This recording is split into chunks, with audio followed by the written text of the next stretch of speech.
President Obama's Christianity, the National Prayer Breakfast, Part 9. The President in his speech then followed up by stating the following, quote, "But part of that belief comes from my faith in the idea that I am my brother's keeper and I am my sister's keeper. That as a country we rise and fall together. I am not an island.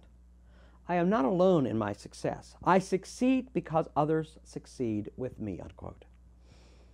The President here speaks of his determination that his beliefs, which come from his personal faith, must be put into political action. Why? Well, he tells you, because I am my brother's keeper and I am my sister's keeper. Even though the President has taken all of these biblical teachings out of their context, it would be interesting to ask why he doesn't apply them equally to all people. What I mean is this: if the President has an interest truly in being his brother's and sister's keeper, again, this idea is a liberal universal idea that everyone is his brother and sister, why does he not then preserve and protect the wealth of those brothers and sisters that have worked hard to earn what they have? What in any of these Bible texts does the President get the idea that he's to play the role of Robin Hood? He takes from the rich and he gives it to the poor. But perhaps our President has forgotten that in Robin Hood, it was the government who was the villain, who had made the citizens poor by a heavy income tax. Well, clearly, the President is not Robin Hood in this scenario. The President also stated, quote, that as a country we rise and we fall together. I'm not an island. I'm not alone in my success. I succeed because others succeed with me. Now here is an interesting twist. The success of the nation is bound up in the President's success. What success is he talking about? The President says that he succeeds because others succeed with him. This is an appeal to support his political agenda. It reminds me of the time that President Calvin Coolidge came home from church and his wife, who'd been home sick and bad, asked him where he had been. The President said he had been to church.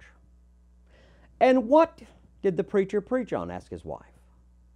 The President said the minister had preached on how that the rich needed to give more of their money to the poor. His wife then asked, "Was the preacher convincing?" The President answered, "Well, he convinced the poor." I can never remember any president in American history who said that if they were successful, the nation would be successful.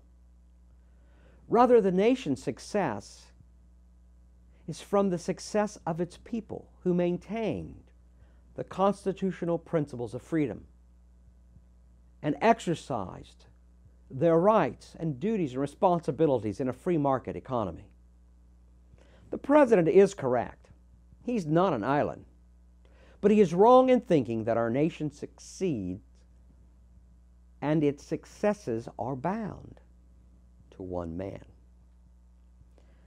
The President then concluded this section with this statement, quote, "And when I decide to stand up for foreign aid or prevent atrocities in places like Uganda or take on issues like human trafficking, it's not just about strengthening alliances or promoting democratic values or projecting American leadership around the world, although it does all those things and it will make us safer and more secure.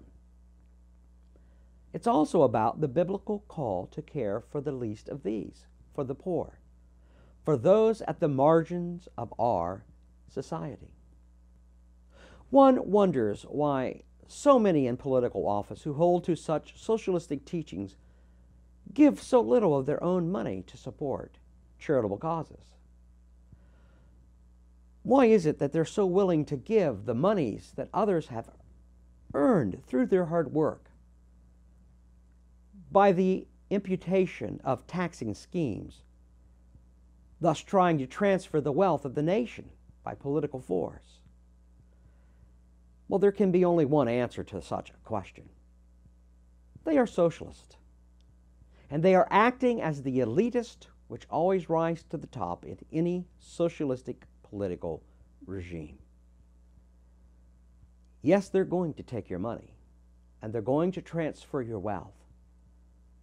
It's a part of their religion. It's a part of President Obama's religion.